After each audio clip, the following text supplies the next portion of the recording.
The story of Hans Wilsdorf and the birth of Rolex. Imagine this, it's 1893. A 12-year-old boy from Germany loses his parents, inherits a small fortune only to have it stolen while traveling. Left with nothing but an unshakable passion for watches, he goes on to build the world's greatest watch company. This is the story of Hans Wilsdorf and the birth of Rolex.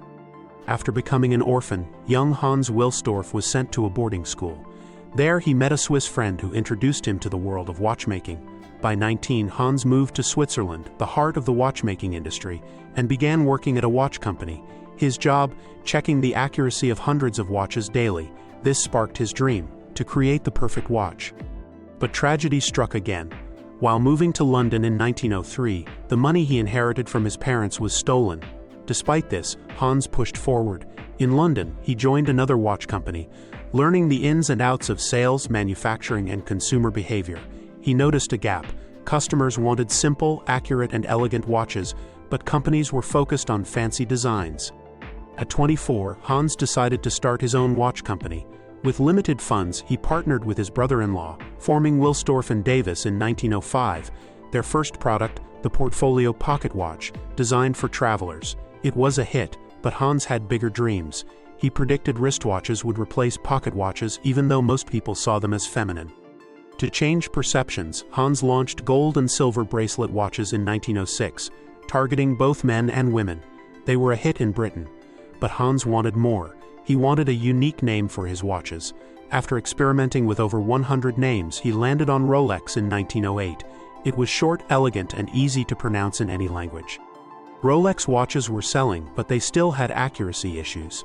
Hans decided to create his own movement. In 1910, he developed the 15-line caliber 200, the first wristwatch movement to receive a chronometer certificate. This innovation put Rolex on the map. World War I brought challenges. The British government imposed a 33% export duty, crippling Rolex's sales. Hans moved the company to Switzerland and rebranded it as Rolex Watch Co. Limited during the war, he noticed soldiers needed wristwatches for practicality. Rolex launched trench watches, durable, unbreakable, and luminescent. They became a hit, and wristwatches soon replaced pocket watches worldwide. In 1926, Rolex launched the Oyster, the world's first waterproof watch. To prove its durability, Hans partnered with swimmer Mercedes Gleitz, who wore the Oyster while swimming the English Channel. Though she didn't complete the swim, the watch worked perfectly. Rolex's marketing genius, displaying the Oyster in fish tanks, made it a sensation. Hans didn't stop there. In 1931, he invented the perpetual rotor, creating the world's first self-winding watch. This innovation solidified Rolex's reputation as a pioneer in watchmaking.